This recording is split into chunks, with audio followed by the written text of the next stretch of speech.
Shalom, salam sejahtera bagi kita semua, Bapak Ibu Saudara yang terkasih dalam Tuhan. Puji syukur pada kesempatan hari ini kita boleh bertatap kembali dalam keadaan sehat, dalam keadaan kuat, boleh menerima berkat Tuhan, semua oleh karena kasih dan anugerah Tuhan. Pada kesempatan hari ini ada satu perenungan firman Tuhan yang akan saya bagikan kepada Bapak Ibu Saudara kita semua. Namun sebelum itu mari kita satu dalam doa, kita berdoa.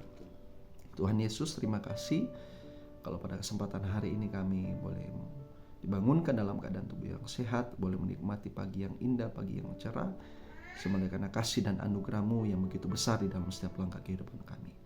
Pada kesempatan hari ini sebentar Bapa, kami akan mendengarkan kebenaran firman-Mu. Urapi anak-Mu yang terbatas ini sehingga setiap firman yang boleh kami dengar menjadi berkat yang luar biasa untuk kami melangkah bukan dengan kekuatan kami sendiri, tetapi kami melangkah hanya bersama dengan Engkau. Terima kasih Bapak, terpujilah kekal selama-lamanya. Di dalam nama Tuhan Yesus Kristus Juru Selamat kami hidup, kami berucap syukur. Haleluya, haleluya, amin.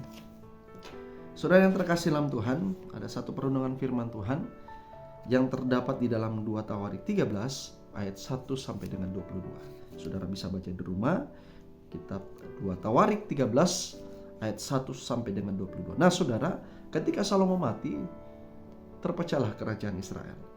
Ada kerajaan utara dan selatan. Kerajaan utara dipimpin oleh Yerobeam, sedangkan kerajaan selatan dipimpin oleh Rehabeam. Nah, ketika Rehabeam mati pada tahun ke-18, Abia ini ditunjuk dan dipilih menjadi raja atas Yehuda dan memerintah 3 tahun lamanya di Yerusalem. Jadi ceritanya saudara, terjadi peperangan saudara antara Yerobeam dan Abia. Dan dikatakan firman Tuhan, Abia ini dia memilih pasukan pahlawan-pahlawan yang gagah perkasa sekitar 400.000 orang. Sedangkan Yerobeam dia memilih pasukan yang gagah perkasa ada sekitar 800.000 orang. Artinya bisa dikatakan bahwa pasukan Raja Yehuda lebih sedikit dibandingkan dengan pasukan Raja Yerobeam. Nah saudara, ketika Raja Abia dia berdiri di atas gunung Semarang, dia menyerukan, dia mengatakan kepada Raja Yerobeam bahwa Tuhan telah memiliki perjanjian dengan Daud yang justru memberikan kuasa atas kerajaan Israel. Sedangkan Yerobeam dengan kerajaannya telah memberontak. Jadi saudara, kalau bisa dikatakan dalam bahasa sehari-hari bahwa Raja Abia mengatakan kepada Raja Yerobeam, kamu kira kamu bisa mempertahankan diri terhadap kerajaan Tuhan? Sekalipun jumlahmu besar, sekalipun jumlahmu banyak, karena ada anak lembu emas yang kamu dirikan, yang kamu sembah, yang kamu jadikan Allah. Bahkan kamu telah Raja Abia mengatakan kepada Yerobeam, bahkan kamu telah menyingkirkan imam-imam Tuhan, orang-orang Lewi yang memiliki tugas dan jabatan di dalam rumah Allah. Justru kamu lebih memilih hidup seperti bangsa-bangsa negeri-negeri yang lain yang dijadikan imam untuk sesuatu yang bukan Allah. Itu kata Raja Abia, dia mengatakan kepada Yerobeam. Namun kita melihat saudara bisa baca, dan Raja Abia dia mengatakan seperti ini, tetapi kami ini Tuhanlah Allah kami dan kami tidak meninggalkannya, dan anak-anak Harun, orang-orang Lewi, dia melayani Tuhan sebagai imam. Kami mempersembahkan korban, bakaran, ukupan setiap pagi dan petang. Jadi saudara yang terkasih dalam Tuhan, bahkan Abia dia mengatakan, kalau kamu melawan Tuhan, kamu tidak akan beruntung. Namun apa yang terjadi? Singkat cerita, ketika terjadi peperangan saudara, Yerobeam dia mengepung bangsa Yehuda dari depan dan belakang. Dan apa yang terjadi saudara? Bangsa Yehuda mereka berteriak kepada Tuhan, dan Allah menyerahkan orang Israel ke tangan Yehuda. Dan saudara bisa baca, terbunuh sekitar ada 500 orang. Dan Abia dia mengejar Yerobeam mati, dan Abia merebut beberapa kota. Nah saudara yang terkasih dalam Tuhan, dari peristiwa ini kita belajar bahwa dihubungkan dengan kehidupan kita, dikaitkan dengan kehidupan kita orang percaya saat ini, bahwa yang pertama, bahwa sebesar apapun persoalan dan tantangan yang ada di depan kita, bahkan yang mendatangi saudara dan saya, seolah-olah itu terasa berat, seolah-olah itu tidak mudah untuk dilewati, kita belajar dari peristiwa ini bahwa kalau hidup kita hidup untuk mengandalkan Tuhan, justru Tuhan akan berperang bersama dengan kita. Tuhan yang akan menjadi pembela kita. Tuhan ada di pihak kita. Kalau Tuhan ada di pihak kita, siapa lawan kita?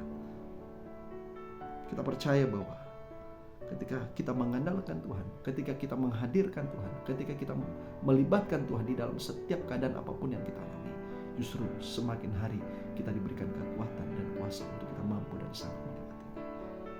Yang kedua, kita belajar dari peristiwa ini bahwa ketika Raja Abia dia berseru kepada Raja Yerobeam karena Raja Yerobeam dan kerajaannya meninggalkan Tuhan, dan Raja Abia dia mengatakan bahwa tetapi kami ini Tuhanlah Allah kami dan kami tidak meninggalkannya.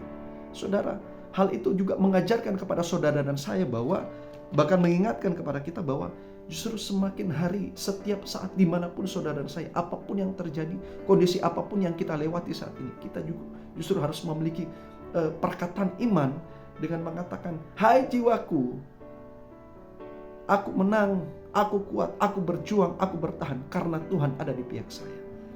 Aku menang, aku mampu dan sanggup melewatinya karena Tuhan ada bersama dengan kita. Itu yang harus kita katakan, saudara. Setiap hari, setiap waktu ketika dalam keadaan kondisi yang tidak mampu, tidak sanggup untuk kita melewatinya, percaya bahwa kita juga harus memiliki perkataan profetik, iman profetik untuk kita katakan kepada hidup kita, kepada diri kita, hai jiwaku, pujilah Tuhan. Hai jiwaku, pujilah namanya yang kekal, ajaib dan perkasa. Jadi saudara yang terkasih, setiap hari dimanapun saudara berada, dalam keadaan apapun yang kita alami, kita harus membangkitkan hidup kita. Kita harus meyakinkan diri kita bahwa kita menang, kita kuat, kita hebat karena Tuhan ada di pihak kita. Yang ketiga, saudara, dari peristiwa ini kita belajar bahwa dalam keadaan terhimpit, dalam keadaan terdesak, sekalipun apapun yang menjadi tantangan dan persoalan kita berteriak kepada Tuhan. Artinya berserulah, berserahlah dan minta tolonglah kepada Tuhan. Kenapa? Karena Dia mendengar setiap seruan dan doa kita. Biarlah firman Tuhan pada kesempatan hari ini mengajarkan kita bahwa jangan pernah kita meninggalkan Tuhan karena jabatan, karena harta, kekayaan apapun yang kita miliki. Jangan pernah kita mengandalkan kekuatan kita sendiri, tetapi datanglah dan pandanglah Tuhan, andalkanlah Tuhan di dalam setiap langkah hidup kita. Kenapa? Karena Tuhanlah yang melakukan perbuatan yang besar, Tuhanlah yang sanggup melakukan perbuatan-perbuatan yang ajaib, yang menakjubkan, yang akan Dia berikan kepada saudara saya untuk kita mampu dan sanggup melewatinya. Terpujilah nama Tuhan Yesus Kristus. Shalom, Tuhan Yesus memberkati kita semua.